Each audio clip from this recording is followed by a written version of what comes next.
नमस्कार दोस्तों, कथा सागर में आपका स्वागत है।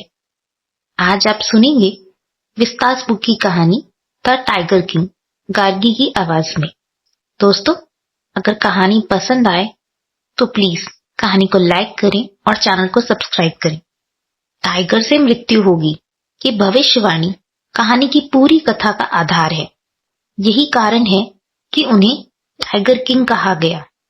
कहानी के आगे के भागों में यह देखा जाएगा कि इस भविष्यवाणी ने उनके जीवन को कैसे प्रभावित किया और अंततः यह भविष्यवाणी सत्य कैसे सिद्ध हुई। इस कहानी का आरंभ प्रतिबंधपुरम के महाराजा के परिचय से होता है।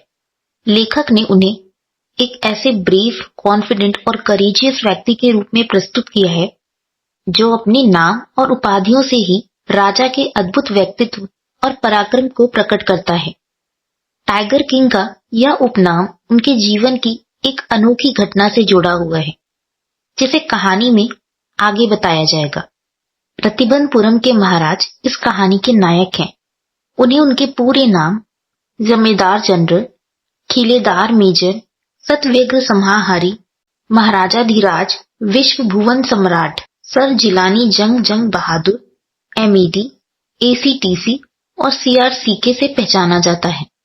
लेकिन आमतौर पर उन्हें शॉर्ट में टाइगर किंग कहा जाता है। मैं आपको यह बताने आई हूं कि उन्हें टाइगर किंग क्यों कहा गया। मेरा इरादा यह कहानी आधी कहकर इसे बीच में छोड़ने का नहीं है। मैं अपना उद्देश्य स्पष्ट रूप से बताना चाहती हूँ। यहाँ तक कि अगर कोई खतरनाक स्टूका बॉम्बर भी मुझे धमकाए तो मैं अपनी बात से नहीं हटूंगी। स्टूका चाहे तो मेरी कहानी से पीछे हट जाए, लेकिन मैं पीछे नहीं हटूंगी। अब शुरुआत से ही यह जानना जरूरी है कि टाइगर किंग के बारे में एक महत्वपूर्ण बात है जिसे समझना चाहिए। जो भी उनकी कहानी पढ़ेगा उसमें यह स्वाभाविक इच्छा जागेगी कि वह इस बहादुर व्यक्ति से आमने सामने मिल सके, पर अफसोस यह संभव नहीं। जब भरत ने श्री राम से राजा दशरथ के बारे में कहा था, उन्होंने इस अंतिम स्थान को प्राप्त कर लिया है जहां सभी जीवों को जाना होता है, तो यही बात टाइगर किंग के बारे में भी लागू होती है। दूसरे शब्दों में टाइगर किंग अब इस दुनिया में नहीं है। उनकी मृत्यु का तरीका असाधारण रूप से दिलचस्प है और यह कहानी के अंत तक ही उजागर होगा। टाइगर किंग की भविष्यवाणी की शुरुआत। सबसे अद्भुत बात यह है कि उनकी मृत्यु की भविष्यवाणी उनके जन्म के समय ही कर दी गई थी। जब महाराजाधिराज जिलानी जंग बहादुर का जन्म हुआ तो ज्योतिषियों ने कहा, यह बालक बड़ा होकर वीरों का वीर, नायकों का नायक और चैंपियनों का चैंपियन बनेगा। लेकिन यह कहते हुए ज्योतिषियों ने अपने होठ काट लिए और चुप हो गए। जब उनसे आगे बोलने का आग्रह किया गया तो उन्होंने भारी मन से कहा, यह एक ऐसा रहस्य है जिसे प्रकट नहीं किया जाना चाहिए, लेकिन हमें इसे बोलना ही पड़ेगा। इस बालक का जन्म जिस नक्षत्र में हुआ है वह भविष्य में अपनी मृत्यु का सामना करेगा। यह भविष्यवाणी सुनते ही एक चमत्कार हुआ। केवल 10 दिन के शिशु जिलानी जंग बहादुर के होठों से एक वाक्य निकला। हे विद्वान ज्योतिषियों! यह सुनकर सभी स्तब्ध रह गए। उन्होंने अविश्वास से एक दूसरे को देखा और फिर पलकें झपकाईं। बालक ने फिर कहा, हे विद्वान ज्योतिषियों, यह मैंने ही बोला है। इस बार कोई शंका की गुंजाइश नहीं थी। यह वही 10 दिन का शिशु था जिसने स्पष्ट और निर्भीक शब्दों में यह बात कही। मुख्य ज्योतिषी ने अपने चश्मे उतारे और ध्यान से बच्चे को देखा। यह सच में हैरान करने वाला था। शिशु ने अपनी पतली आवाज में पूछा, जो जन्म लेते हैं वे एक दिन मरेंगे ही, या तो सभी जानते हैं। इसमें आपकी भविष्यवाणी का क्या योगदान है? आपकी भविष्यवाणी का मतलब तभी होगा जब आप यह बता सकें कि मेरी मृत्यु कैसे होगी। मुख्य ज्योतिषी ने हैरानी में अपनी नाक पर उंगली रख ली। यह 10 दिन का बच्चा न केवल बोलता है बल्कि तार्किक सवाल भी करता है। यह अविश्वसनीय है। इस इसके बाद ज्योतिषी ने गंभीरता से बच्चे की कुंडली का अध्ययन किया और कहा, यह बालक बुल यानी वृषभ के समय में जन्मा है। वृषभ और बाघ शत्रु होते हैं, इसलिए इस बालक की मृत्यु बाघ के कारण होगी। जब शहजादे जंग जंग बहादुर ने बाघ शब्द सुना तो आप सोच सकते हैं कि वह डर से कांप गए होंगे, लेकिन ऐसा बिल्कुल नहीं हुआ। जैसे ही यह शब्द उनके कानों में पड़ा, उन्होंने एक गहरी दहाड़ दी और उनके होठों से डरावने शब्द निकले, बाघ सावधान रहे। यह घटना प्रतिबंधपुरम में एक अफवाह के रूप में प्रचलित थी, लेकिन बाद में यह सच भी प्रतीत हुई। शहजादे जंग जंग बहादुर दिन प्रतिदिन बड़े और मजबूत होते गए। उनके बचपन में कोई और चमत्कारिक घटना नहीं घटी, सिवाय उनके जन्म के समय हुई भविष्यवाणी और उनकी साहसिक प्रतिक्रिया के। उनकी पूरी परवरिश पूरी तरह से अंग्रेजी ढंग से हुई। उन्होंने अंग्रेजी गाय का दूध पिया, एक अंग्रेजी नैनी के संरक्षण में बड़े हुए, अंग्रेज शिक्षक से अंग्रेजी शिक्षा पाई और केवल अंग्रेजी फिल्में देखी। यह उनकी परवरिश का वही तरीका था जो उस समय भारत के अन्य रियासतों के राजकुमारों के लिए आम था। जब वह 20 वर्ष के हुए, तब राज्य, जो अब तक कोर्ट ऑफ वार्ड्स के अधीन था, उनके हाथ में सौंप दिया गया। लेकिन उनके राज्य में अभी भी ज्योतिषी की भविष्यवाणी की चर्चा जिंदा थी। यह बात धीरे धीरे महाराजा के कानों तक भी पहुंची। प्रतिबंधपुरम राज्य में अनगिनत जंगल थे, जिनमें बाघ भी थे। महाराजा ने यह सोचा कि अगर किसी खतरे से बचने के लिए गाय को भी मारा जा सकता है, तो बाघ को मारने में क्या आपत्ति हो सकती है, खासकर जब यह उनके जीवन से जुड़ी भविष्यवाणी थी। इस विचार के साथ महाराजा ने बाघों की शिकार की शुरुआत की। जब उन्होंने अपना पहला बाघ मारा तो वह अत्यधिक रोमांचित हो उठे। उन्होंने राज्य के ज्योतिषी को बुलवाया और मरे हुए बाघ को दिखाते हुए पूछा, अब तुम क्या कहते हो? ज्योतिषी ने जवाब दिया, महाराज, आप इसी तरह 99 बाघों को मार सकते हैं। लेकिन ज्योतिषी थोड़ा ठहर गया। महाराज ने उसे निर्भीक होकर बोलने के लिए कहा, लेकिन क्या? बिना डर के बोलो। ज्योतिषी ने कहा, लेकिन आपको 100वें बाघ के साथ बहुत सावधानी बरतनी होगी। दोस्तों, कहानी का यह भाग दिखाता है कि महाराजा ने अपनी नियति को बदलने और ज्योतिषी की भविष्यवाणी को झुठलाने के लिए बाघों का शिकार शुरू किया।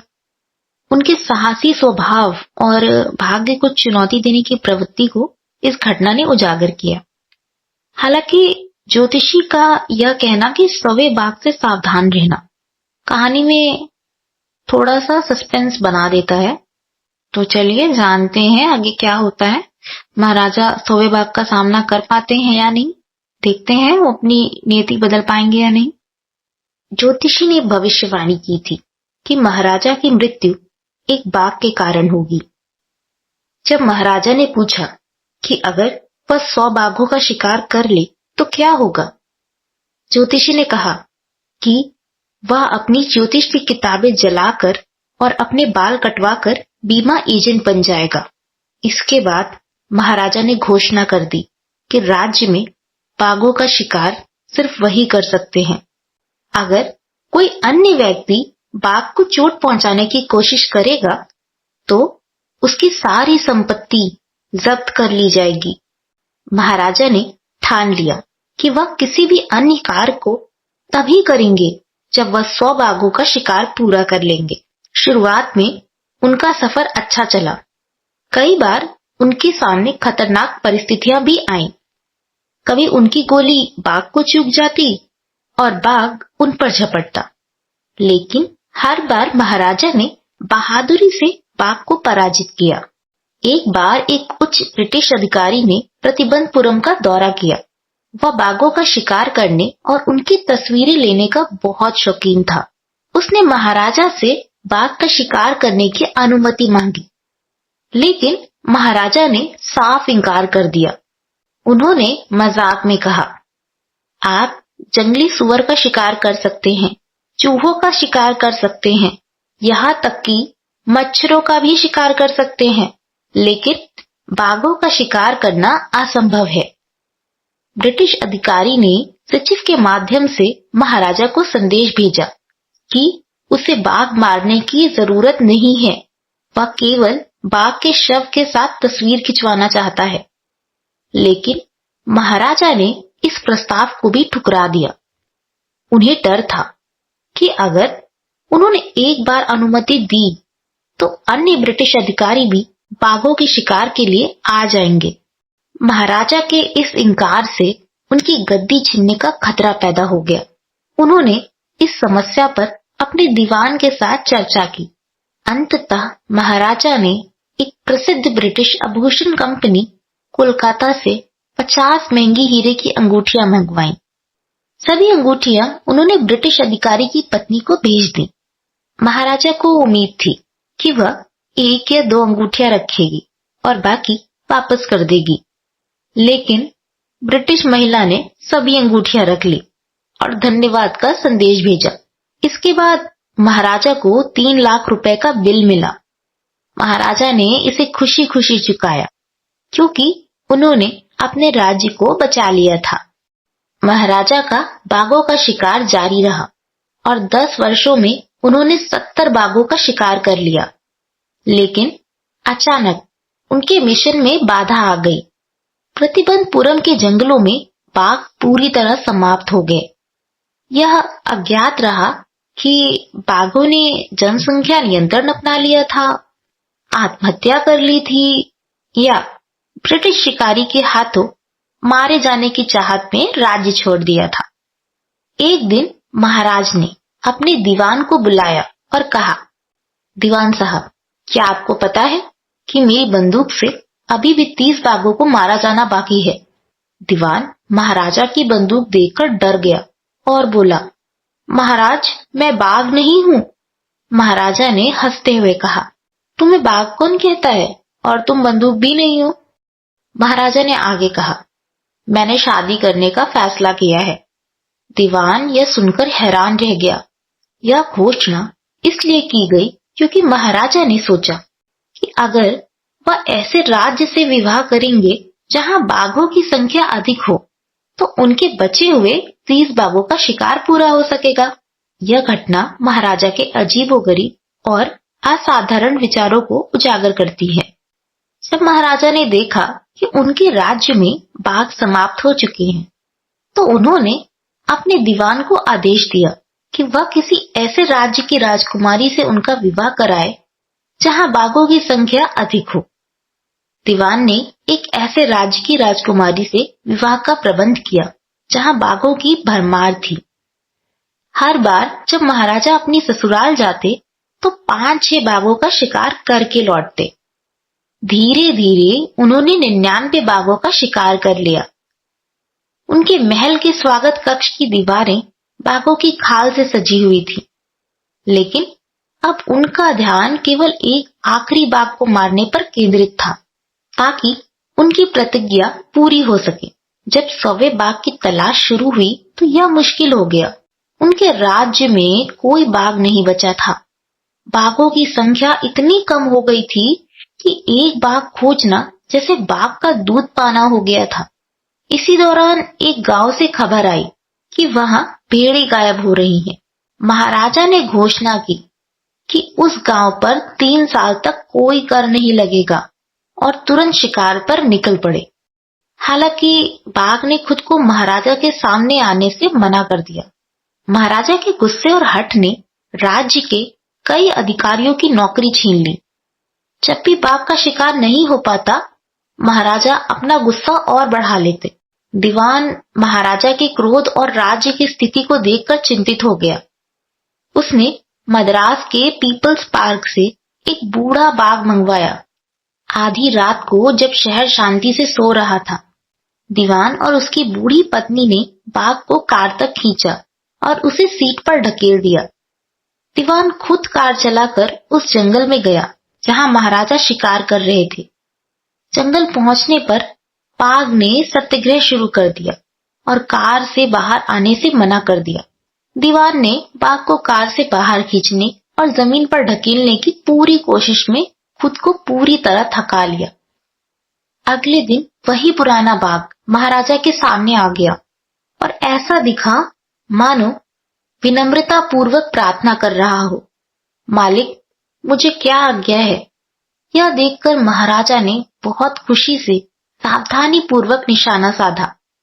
बाघ एक ढेर में गिर पड़ा। मैंने 100वां बाघ मार दिया। मेरी प्रतिज्ञा पूरी हो गई है। महाराजा अत्यधिक प्रसन्नता से भर गए। उन्होंने बाघ को राजधानी में भव्य जुलूस में लाने का आदेश दिया और कार में बैठकर तुरंत रवाना हो गए। महाराजा के जाने के बाद शिकारी बाघ को करीब से देखने गए। बाघ ने उलझन में अपनी आंखें घुमाते हुए उनकी ओर देखा। उन्हें एहसास हुआ कि बाघ मरा नहीं था। गोली उसे नहीं लगी थी। वह सिर्फ गोली के पास से गुजरने के डर से बेहोश हो गया था। शिकारी सोचने लगे कि अब क्या किया जाए। उन्होंने तय किया कि महाराजा को यह नहीं पता चलना चाहिए कि उनका निशाना चूक गया था, नहीं तो उनकी नौकरियां खतरे में पड़ सकती थी। एक शिकारी ने 1 फुट की दूरी से निशाना साधा और बाघ को मार दिया। इस बार उसने सटीक निशाना लगाया और बाघ को सचमुच मार डाला। महाराजा के आदेश पर मरे हुए बाघ को भव्य जुलूस के साथ पूरे शहर में ले जाया गया और उसे दफनाया गया। उस स्थान पर एक समाधि भी बनाई गई। कुछ दिनों बाद महाराजा के बेटे का 3रा जन्मदिन मनाया गया।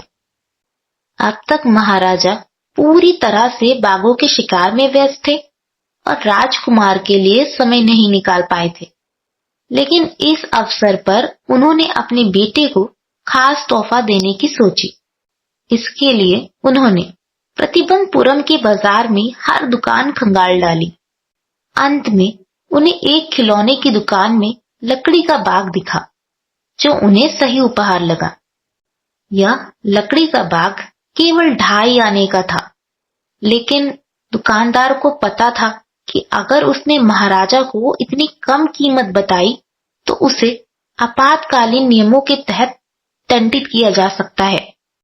इसलिए उसने कहा, यह बहुत ही दुर्लभ कारीगरी का नमूना है, सिर्फ 300 रुपए में 1 सौदा। महाराजा ने इसे स्वीकार करते हुए कहा, यह राजकुमार के जन्मदिन पर आपकी भेंट होगी, और खिलौना ले लिया। उस दिन महाराजा अपने बेटे के साथ लकड़ी के बाग से खेले, लेकिन यह खिलौना बहुत ही खराब गुणवत्ता का था। उसकी सतह पर लकड़ी के छोटे छोटे कण कांटों जैसे थे। खेलते समय उनमें से एक कण महाराजा के दाहिने हाथ में चुभ गया। महाराजा ने उसे बाएं हाथ से निकाल दिया और खेलना जारी रखा। अगले दिन उनके हाथ में संक्रमण हो गया। 4 दिनों के भीतर यह संक्रमण एक फोड़े में बदल गया, जो पूरे हाथ में फैल गया। मद्रास से 3 प्रसिद्ध सर्जनों को बुलाया गया। उन्होंने महाराजा के हाथ की जांच की और ऑपरेशन करने का फैसला किया। ऑपरेशन के बाद सर्जन ऑपरेशन थिएटर से बाहर आए और घोषणा की, ऑपरेशन सफल रहा, महाराजा की मृत्यु हो गई। ऑपरेशन सक्सेसफुल रहा, महाराजा की मृत्यु हो गई। ये एक कॉन्ट्रडिक्टरी या यूं कह सकते हैं कि एक व्यंग्यात्मक स्टेटमेंट है। So moral of the story ये है, there is no way to avoid death, destiny has unlimited power and is unavoidable. In short, मृत्यु अटल है और इसे टाला नहीं जा सकता। भाग्य का बल अपार है और इसे बदला नहीं जा सकता। कोई भी व्यक्ति अपने भाग्य को परिवर्तित नहीं कर सकता। डेथ से बचने के लिए महाराज ने बाघों का शिकार करना शुरू कर दिया, लेकिन उन्होंने यह नहीं समझा डेस्टिनी और डेथ से बच पाना इम्पॉसिबल है। दोस्तों, आप सुन रहे थे कल्कि जी की कहानी द टाइगर किंग, गार्गी की आवाज में। Thank you and have a good day.